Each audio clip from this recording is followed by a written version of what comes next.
आज जो टॉपिक है वो है खुदा की नजदीकी का भेद।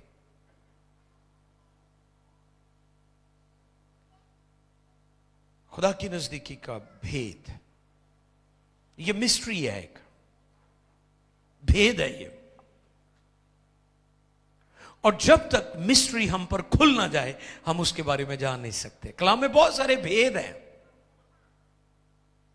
भेदों में बातें की गई हैं, और होली स्पिरिट रुल कुछ हमारा उस्ताद है, वो भेद हम पर रिवील, मिस्ट्री खोल देता है, हमारे ऊपर जाहिर कर देता है। दो हवाला जात है, एक पुराने अहदनामा में से ओल्ड टेस्टामेंट में, और दूसरा याकूब के खत में।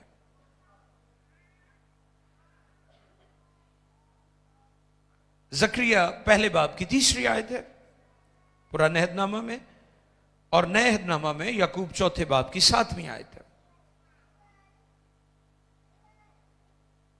जकरिया 1:3, याकूब 4:7, दोनों हवाला जात तिलावत किए जाएंगे।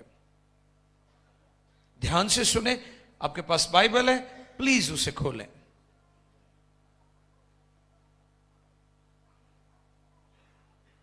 पहले बाब की 3री आयत।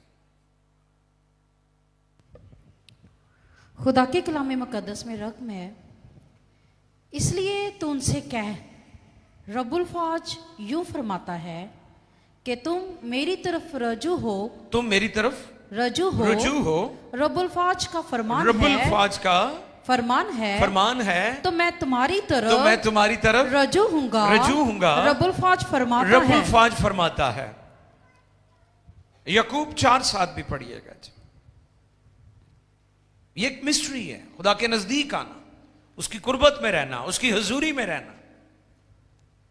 लोग खुदा से दूर हैं, दुख उठा रहे हैं, नुकसान उठा रहे हैं, गलत फैसले, लेकिन जब आप खुदा की नजदीकी में आ जाते हैं आपकी जिंदगी यकसर बदल जाती है, आपकी शख्सियत निखर जाती है, आपका मिजाज बदल जाता है। इसलिए उसकी नजदीकी में रहना बहुत जरूरी है, और ये एक भेद है। बस खुदा के ताबिया हो जाओ, और इब्लीस का मुकाबला करो, तो वो तुमसे भाग जाएगा। आगे, खुदा के नजदीक जाओ, तो वो तुम्हारे नजदीक आएगा। ऐ गुनहगारों, अपने हाथों को साफ करो। बहुत शुक्रिया जी। बात वही है जो हमने ओल्ड टेस्टमेंट में पढ़ी है कि तुम खुदा की तरफ रजू लाओ। हमारे दिलों की सख्ती हमें खुदा की नाफरमान बनाती है। कई लोग इतने ढीठ हैं, इतने सख्त हो चुके हैं, आप जितना मर्जी कलाम उन्हें सुनाते रहें, वो सुनते भी हैं, कर दे अपनी मर्जी है। मैंने एक एग्जाम्पल दी थी खुदा के खादिम की। वो कहते हैं हम अपने बच्चों को, ऊपर उनका बेडरूम था, तो हमने कहा कि देर हो रही है, लेट हो रहे हैं हम रात को, तो चले आप गुड नाइट करते हैं। तो इन्हें कहते हैं सो जाओ। कहते हम नीचे आए तो ऊपर दड़ दड़ आवाज़ा, कहते असी फे गए गुस्से ना, जाके मियाँ बीवी ने वेख्या, अखा कड़ियां, मुंह लगा लिया भी असी सौन लगे हैं। उन्होंने ना वो किया दिखावा, ड्रामा कि जी असी सौन लगे हैं। नीचे आए तो फिर शुरू हो गए। बच्चे एक्चुअली उनको बताना चाह रहे भी तुझे जितना मर्जी कही जो सोना असी अपनी मर्जी ना ली। लोगों को कलाम सुनाते रहे, लोग कहते सुनाई जाओ, करनी तो सी अपनी मर्जी है। हमारे दिल इस कदर सख्त हो चुके हैं। रब्बुल फौज फरमाता है मेरी तरफ रजू लो। आज चंद एक बातें खुदा की नजदीकी के ताल्लुक से हम सीखेंगे। हमें खुदा के नजदीक क्यों जाना चाहिए? पहली बात, क्योंकि खुदा भला है। हालेलुया। हमें खुदा के नजदीक क्यों जाना चाहिए? हमें खुदा के कदमों में क्यों वक्त गुजारना चाहिए? क्योंकि खुदावंद भला है।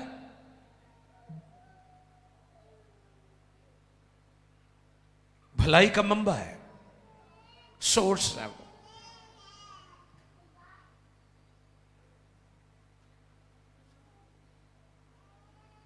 अगर कोई ये नहीं जानता कि खुदा भला है, वो खुदा के नजदीक कभी आएगा ही नहीं। मैंने पिछले दिनों बताया था कि इंसान सबसे ज्यादा अपना नुकसान खुद करता है। उसमें मैंने एक थॉट शेयर किया था कि जिस जगह पर आप हैं, आप अपनी वजह से हैं। किसी ने ना क्या करो, मैं जी ओदी वजह तो तरक्की नहीं कर सके।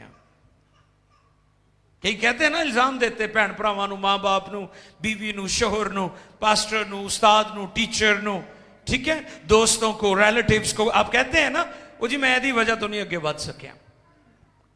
सबसे ज्यादा इंसान अपना खुद नुकसान करता है, क्योंकि आप सबसे ज्यादा अपने बारे में जानते हैं। पता है आपको कि कहने के मैं तेनू बड़ा जानना, नहीं नहीं नहीं, तुसी दूसरे नूं घट जानदे हो, अपने आप नूं बहुता जानदे हो। इंसान सबसे ज्यादा जो रियलिटी है, हकीकत है, उसके बारे में खुद जानता है। दूसरे बंदे नहीं उसको इतना जानते भी ये केड़ी शै है, इसके अंदर कौन कौन सी बातें छिपी, ये दिल दियां कई मीसने होंदे ने। मीसना लफ्ज पंजाबी दा है, बड़ा सही इत्थे फिट हुंदा है, गल नहीं दसदे पूरी। हम मैडम हस रहे ने, खैर है मैडम, वो लफ्ज की समझ जो आज तो फिर बंदा थोड़ा होंदा ही है ना कि अच्छा अच्छा फलां बंदा। हम सबसे ज्यादा अपना नुकसान खुद करते हैं, ये जानते हुए कि खुदा भला है, और फिर भी उसके नजदीक नहीं जाते।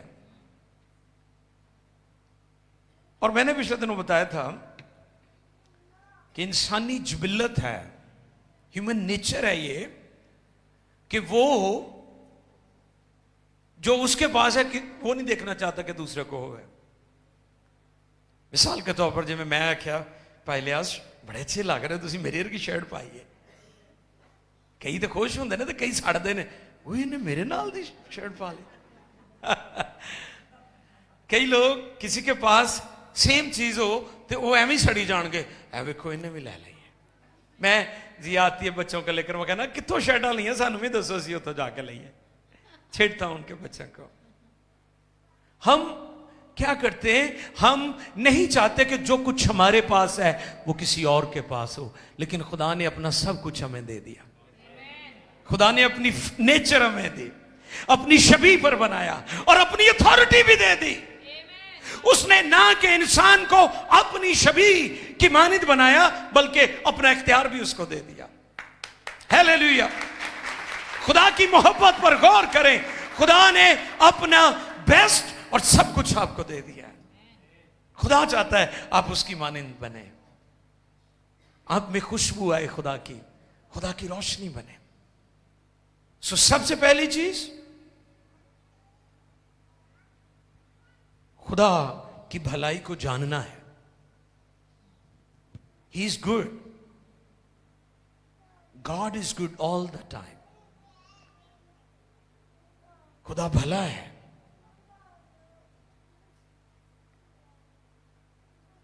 ये पहली चीज है जो हमें खुदा की कुर्बत में लेकर आती है, क्योंकि आप हमेशा अच्छे और भले लोगों के साथ रहना चाहते हैं। अक्सर आप दोस्ती जब करते हैं तो आप बड़े मुतात होते हैं। माँ बाप भी बच्चों को समझाते हैं, ओए गलत दोस्त ना बना लें। बेटियों को कहते हैं गलत सहेली ना बना लेना। आप अच्छे लोगों के साथ, नेक लोगों के साथ टाइम गुजारना चाहते हैं, भलाई करने वाले लोगों को चाहते हैं, तो आप याद रखें जो भलाई का मंबा है वो खुदा कादिर मुतलक है। उसके कदमों में रहना, उसकी नजदीकी में रहना, उसके हुजूर रहना वेरी वेरी इंपॉर्टेंट। ये पहली चीज है। दूसरी बात, सेकंड, नंबर 2, पॉइंट नंबर 2 है खुदा का इंतजार करें। हम बहुत जल्दबाज हो जाते हैं कई दफा, इवन के हम दुआ कराते हैं ना कि चलिए जी इधर जुमेरात को या जुमे को दुआ रोजे की इबादत है या इतवार की इबादत है। हमने 1-2 दफा दुआ करवाई या फिर हम कहते वो मैनू तो दुआ का जवाब नहीं मिलया, मैं भाई हूँ किसी और चर्च चलना। चर्च भी तो असी पता नहीं किन्ने सारे रखे हुए हैं। फौतगी वाला, जनाजे वाला गिरजा फर्क है, पादरी निकाह वाला फर्क है, बदरूआ कड्डन वाला फर्क है, शुक्रगुजारी वाला। ओ यस अदनान, अच्छा वो एक फैमिली सी वो अपने प्यो की बरसी करते थे। अब कहते बाइबल में ये तालीम नहीं है। मैं दुआ कर दी शादी, मैं सादा पादरी सा। वो बाजी जिन्हें एहतमाम किया मैंने कहती तुसी साडे वालिद साहब का जिक्र नहीं किया। मैं क्यों तो दुनिया ते कोई नहीं गए। तो कहते अज की इबादत असीं कीती उन्हां लई है। मैं क्या इबादत तुसीं अपने लिए करो, उन्होंने छड्डो, हुण अपना हिसाब सीधा करो। वो वाकई इन्होंने बात सही कही है। कई देग वाले पादरी भी ने, तो कई तो दुआ भी नहीं कराते, आप ही देग पका के आप ही दुआ कर देंगे ने। चलो जी वंडो न्याणे अज पता नहीं किहड़े स्टाइल शुक्रगुजारियां दे लोगों ने रखे हुए ने। खुदा का इंतजार करें, वेट करें कि खुदा किस तरह मुझ पर अपना आप जाहिर करता है। और जब खुदा हम पर जाहिर हो जाएगा हमारे रवैये भी ठीक हो जाएंगे। खुदा के कदमों में बैठने और वक्त गुजारने की जरूरत है। इबादतों में लेट आना या जाना ये रूटीन बन गई है लोगों के। इतवार के हवाले से मैंने मैसेज दिया था कि कई लोग जानबूझकर लेट आते हैं, एक्सक्यूजेस करते हैं। आपको पता है कल संडे है, आप अगले दिन बिजली बंद है, कपड़े तैयार नहीं है, मोटरसाइकिल पंक्चर है, ये चीजें आप रात को भी चेक कर सकते हैं अगर आप संजीदा हो जाएं। फिर आप लेट नहीं आएंगे इबादत में। और मैंने बताया था कि कई लोग एंड ते पहुंच के कहणगे हाजरी पै गई सरकार दे। ਇਹ ਕਿਵੇਂ ਦੀ ਹਾਜ਼ਰੀ ਤੁਸੀਂ ਪਾਣ ਆਏ ਹੋ? ਨਾ ਤੁਸੀਂ ਦੁਆ ਕੀਤੀ, ਨਾ ਤੁਸੀਂ ਕਲਾਮ ਸੁਨਿਆ, ਨਾ ਤੁਸੀਂ ਗੀਤ ਗਾਏ, ਤੇ ਐਂਡ ਤੇ ਪਹੁੰਚ ਕੇ ਤੁਸੀਂ ਕਹਿੰਦੇ ਹੋ ਮੈਂ ਹਾਜ਼ਰੀ ਪਾਤੀ ਹੈ। ਇਹਦੇ ਨੂੰ ਬਿਹਤਰ ਹੈ ਗੈਰ ਹਾਜ਼ਰੀ ਰਹੋ ਤੁਸੀਂ। ਤੁਹਾਡੀ ਹਾਜ਼ਰੀ ਨਹੀਂ ਉਹਨੂੰ ਕਾਬਲੇ ਕਬੂਲ, क्योंकि आप तो संजीदा ही नहीं है। इबादत का सबसे अहम हिस्सा वर्ड ऑफ गॉड है। ये नहीं ना सुनया तो गैर हाजरी रहो बेहतर है।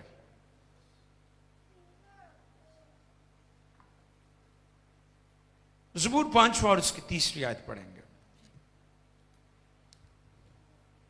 Psalm 5 verse 3, ज़बूर 5 और उसकी 3री आयत जी। खुदा के कलाम में से ज़बूर 5 और उसकी 3री आयत है मुकद्दस। ऐ खुदावन तो सबको मेरी आवाज सुनेगा। ये यानी दाऊद के बारे में मैं अक्सर कहता हूं वो खुदा को इसलिए इतना पसंद था, वो अपने दिन का आगाज, वो सुबह सवेरे उठता था, वो अपनी लाइफ का और दिन का आगाज परसिश और दुआ और इबादत के साथ करता था। वो दुआ गो शख्स था, वो मैन ऑफ प्रे था, वो एक दुआ करने वाला खुदा का ममसू था। और आज के खादमों के लिए, ईमानदारों के लिए दाऊद की जिंदगी सीखने वाली है, जो सुबह के वक्त उठकर दुआ नहीं करते हैं। आगे जी। ऐ खुदावन तो सबको मेरी आवाज सुनेगा, तू सबको मेरी आवाज सुनेगा। मैं सवेरे ही तुझसे दुआ करके इंतजार करूंगा। हालेलुया। क्या करूंगा? इंतजार। दाऊद जानता था कि मेरा खुदा भला है, भलाई करेगा, मेरे लिए बेहतर करेगा, इसलिए वो उसका इंतजार करता है। पहली चीज जो हमने सीखी, खुदा भला है। दूसरी, खुदा का इंतजार करें। और नंबर 3, खुदा के कामों को देखने के लिए तैयार रहो। जो तैयार नहीं ना होते, आपको पता है वो 5 अक्लमंद थी और 5, ये जो कंवारी की इस्तिलाह है ये पाक लोगों के लिए इस्तेमाल हुई है, जिनको निजात मिल गई है, जिन्होंने तौबा कर ली है। अस्तारी मानों में है ये मेटाफॉर, ये एग्जाम्पल के तौर पर खुदा यीशु ने तमसील कही है। खुदा ने फरमाया है कि 5 कंवारियां थी, 10 कंवारियां थी, 5 अक्लमंद थी और 5। अब गौरतलब बात है कि ये ग्रुप जो है ये 10 की 10 ईमानदार हैं। कंवारी की इस्तिलाह जो है ये रासबास पाक लोगों के लिए, जिन्होंने तौबा कर ली, अपने जामे बर्रे के लहू से धो लिए हैं। लेकिन उनमें 5 अक्लमंद है और 5 बेवकूफ नादान। कई कहणगे जी असी रूहानी है बड़े बेवकूफ हाँ। तो उनके लिए भी ये पैगाम है कि खुदा नू बेवकूफ नहीं चाहिए, बेवकूफ बाहर रह गई सन। कई रूहानी ने लेकिन है बेवकूफ ने, अकलों पैदल ने। उन्हें विजडम की जरूरत है, उन्हें हिकमत की जरूरत है, और हिकमत का मंबा खुदा है। हिकमत किसी किताब में नहीं मिलती, और ना ही हिकमत पैसों से आती है। और जिन्हें मैं कहना जिदे पड़ोले च दाने उहदे कंबले भी सियाने, ये झूठ के आए उन्हें। क्योंकि हिकमत जो है उससे घर बनते हैं और कायम भी रहते हैं, और नादान अपने हाथों से ही बर्बाद कर लेते हैं। लिखा कि जो दाना औरत है वो अपना घर बनाती है, और नादान औरत अपने ही हाथों से उसे बर्बाद कर लेती है। तो किन्ने एवं कह छड़िया जी जिदे पड़ोले च दाने उहदे कमले भी सियाने। वो दाने वाला सेन है ना साडा, कमेटियां वाला ते पड़ोले वाला।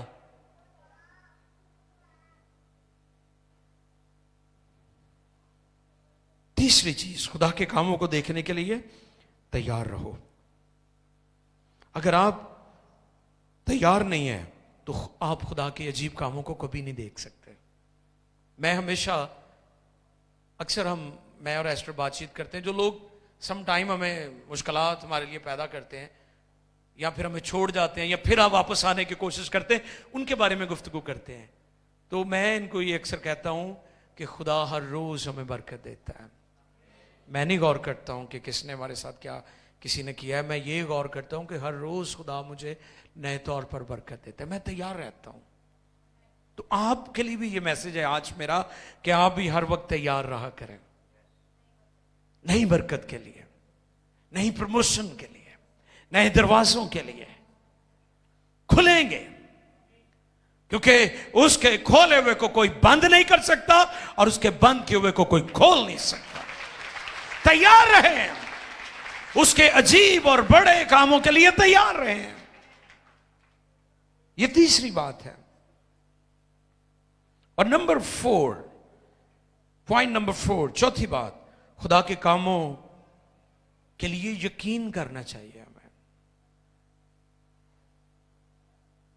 कलाम में लिखा है ईमान लाने वालों के दरमियान ये मौजे होंगे जिनका यकीन है, जिनका ईमान है। और जो इस ईमान से आएगा, इस यकीन से आएगा कि खुदा मौजज़ात का खुदा है, उसकी जिंदगी में खुदा बड़े बड़े काम करेगा। और पांचवां और आखिरी पॉइंट, इत्मीनान से रहें खुदा के हुजूर। और जब आप गहरी रिफाकत में होंगे ना खुदा के साथ, तो आप बहुत इत्मीनान और शांति होगी आपकी लाइफ में। ये नहीं कि छोटी छोटी बातों से आप घबरा जाएंगे। हमारी आदत बनी हुई है ना, छोटी सी मुसीबत आई तो हम फौरन तो घबरा जाते हैं।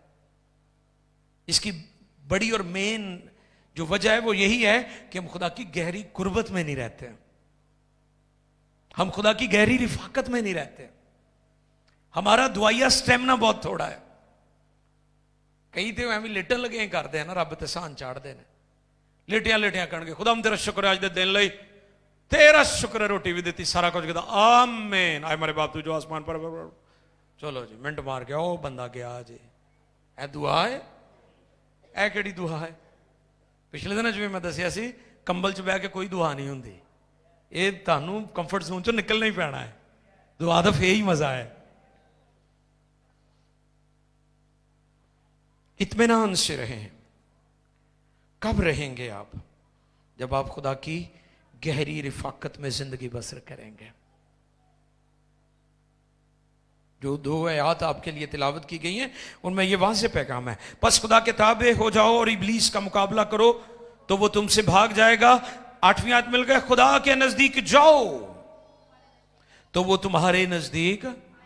हाँ, हर अमल का एक रद्द अमल होता है, ये वही बात है। उसके नजदीक जाओ तो फिर वो तुम्हारे नजदीक।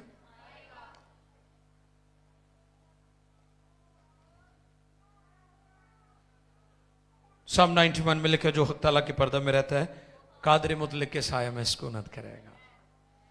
ए सुकून, ए इत्मीनान, ए पीस, ए तसल्ली, ए भरोसा, ए खुशी, ए शादमानी, ए चेहरे ते नूर, ए रोशनी, ए सारी तसल्ली जड़ी उदों ही आनी है जो तुसी उहदी गहरी रफाकत च जिंदगी बसर करना शुरू कर देते।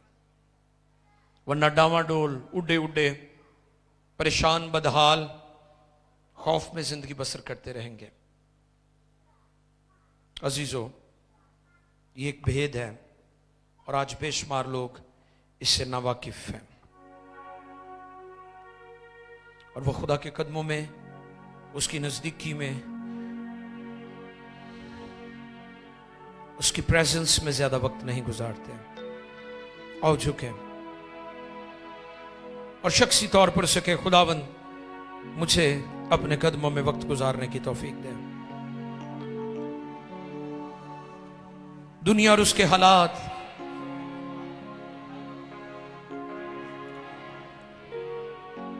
दुनिया, हालात, मुश्किलात, चैलेंज, हर तरह से सताया जाना, नफरतों का सामना, तासुब का सामना, ये सारी जो दुनिया की प्रॉब्लम्स हैं जिन्होंने में आगे पीछे से घेरा हुआ है। बनी इस्राइल जब मिस्र से निकले तो पीछे फिरौन की फौजें थी और आगे ठाठे मारता हुआ समुंदर, बहरे कुलसम। ये उनके ईमान की एक बड़ी आजमाइश थी। और जब वो बहरे कुलसम पर पहुंचे तो चिल्लाने लगे। तब खुदा ने कलाम किया और मूसा की मार्फत खुदा ने फरमाया चुपचाप खड़े रहो और खुदा उनकी निजात के काम को देखो जो वो आज तुम्हारे लिए करेगा। जिन मिस्रियों को तुम आज देखते हो फिर कभी अब तक ना देखोगे। और लिखा है कि पानी दीवारों की सूरत में खड़ा हो गया। खुदा ने उनके लिए रास्ता बना दिया और वो उसमें से गुजर गए और पानी दीवारों की सूरत में खड़ा रहा। ये मौजज़ा था खुदा का जो बनी इस्राइल ने देखा। और जब वो गुजर गए और उनके पीछे फिरौन की फौजें भी आई, लेकिन वो फौजें उसी पानी में गर्क हो गई। वो उस पानी में से गुजरे, उन्हें जिंदगी मिल गई। फिरौन की फौजें उसी पानी में हलाक हो गई। जहां लोग डूबते और मरते हलाक होते हैं, वहां खुदा आपको बचाने की कुदरत रखता है। आओ मिलकर उसे कहें, खुदा अपनी नजदीकी का भेद मुझे अता फरमा ताकि मैं तेरे साथ जुड़ा रहूं, तेरे कदमों में बैठा रहूं, तुझसे कभी बेवफाई ना करूं।